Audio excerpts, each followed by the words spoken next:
Wanita hanya menggenggam tangan gadis kecil. Namun, dalam hitungan detik berikutnya, dia terpental jauh oleh satu pukulan gadis kecil hingga puluhan ribu kilometer. Nyaris meninggal di tempat. Gadis kecil yang tak putus asa mendekati wanita lagi, dan memberikan tendangan tambahan. Langsung mengirim wanita pulang dengan kotak makan. Aksi ini membuat orang di sekitarnya terperangah. Ternyata, karena ibu gadis kecil adalah pembunuh nomor satu di Angge. Dia mewarisi kekuatan luar biasa ibunya sejak lahir.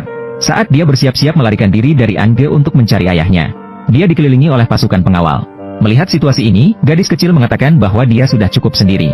Lalu, gadis kecil mengeluarkan permen dari tubuhnya, dan melemparkannya ke arah pengawal saat terbang di udara. Pengawal langsung terbunuh. Ibu dengan sempurna mengakhiri pertempuran dengan pisau kecil. Kemudian, gadis kecil bertanya di mana dia bisa menemukan ayahnya. Ibu kota. Dalam perjalanan mencari direktur utama, dia masih sempat membawa putrinya makan malam. Ternyata, tidak disangka putrinya lapar seperti sudah tidak makan selama 800 tahun. Tidak hanya menghabiskan semua bahan makanan di restoran, bahkan tabungan dari bertahun-tahun menjadi pembunuh habis dimakan. Saat wanita sedang memikirkan bagaimana menanggung kebutuhan hidup putrinya. Saat bos yang ingin dia temui juga tiba di restoran saat itu.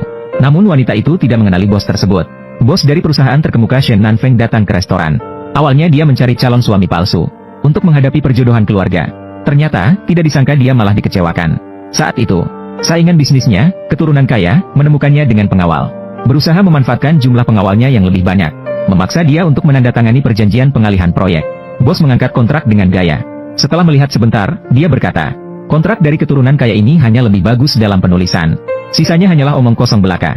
Kemudian dia langsung merobek kontrak tersebut. Melihat bos tidak memberinya wajah, anak kaya langsung memerintahkan bawahannya untuk bertindak. Saat itu, bos berdiri dan menatap anak kaya.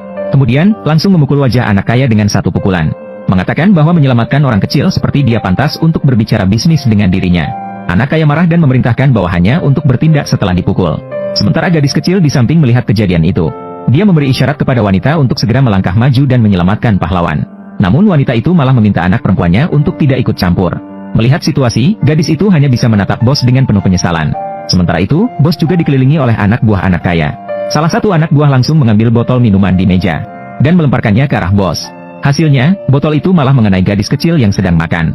Untungnya, gadis kecil itu berhasil menangkap botol tersebut tepat waktu. Anak buah itu kemudian mengambil garpu dan melemparkannya. Hasilnya, kali ini malah setiap gadis kecil terlempar. Melihat hal itu, gadis kecil langsung marah. Kemudian tiba-tiba muncul di sebelah kaya raya. Mengangkat kakinya dengan keras menendang kaki si kaya raya. Si kaya raya segera memegang kakinya sendiri. Dengan marah, si kaya raya mengutuk siapa yang berani menyerang gadis kecilnya. Membuat si kaya raya menundukkan kepala untuk melihat dirinya sendiri. Melihat seorang gadis kecil mendekat dan mengganggunya, marah hingga memerintahkan anak buahnya untuk menghukumnya dengan keras. Anak buah segera mengangkat tongkat untuk memukul gadis kecil. CEO masih ingin khawatir tentang gadis kecil itu.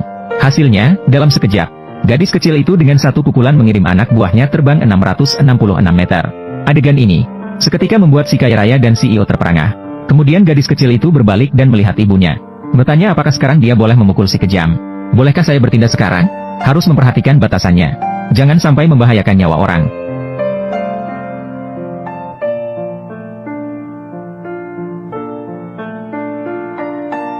Benar-benar makhluk aneh.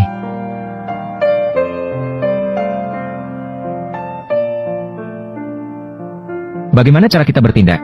Seorang gadis kecil juga tidak bisa mengalahkan. Datanglah, datanglah, datanglah. Kamu, jangan sombong. Pergi. Cepat, cepat, pergi, pergi, pergi. Paman, Anda terlihat sangat cantik. Apakah Anda tertarik menjadi ayah saya? Ini saya. Ayah, bukankah Anda ingin kencan buta? Ayo saya perkenalkan. Ini ibu saya. Ibu, ayah yang saya temukan tampan, kan? Tantang, jangan bicara sembarangan. Dia adalah ayahku.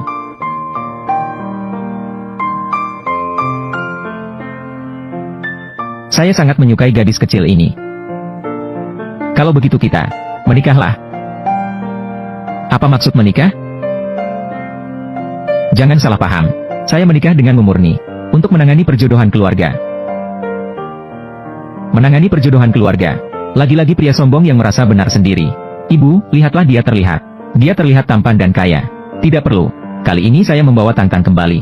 Hanya untuk mencari ayah kandungnya. Saya tidak ingin terlibat dalam hal-hal yang tidak perlu. Tantang, ayo pergi. Tantang akan hidup bersama. Tinggal bersama dengan ayah tampan. Jangan nakal, Tantang. Jangan pergi, jangan pergi. Gadis kecil ini sangat menyukai saya. Apakah kamu tega membuatnya tanpa ayah? Saya juga tidak membawa buku keluarga. Saya membawa buku keluarga. Oh, anak ini.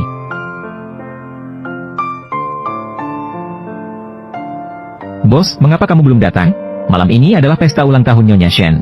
Tetapi membawa Tantang untuk mengakui keluarga. Kesempatan terbaik. Jadi begitu. Ayah, cepatlah. Tantang masih tidak tahu. Namamu apa? Segera perkenalkan dirimu. Oh, itu aku. Jangan usil.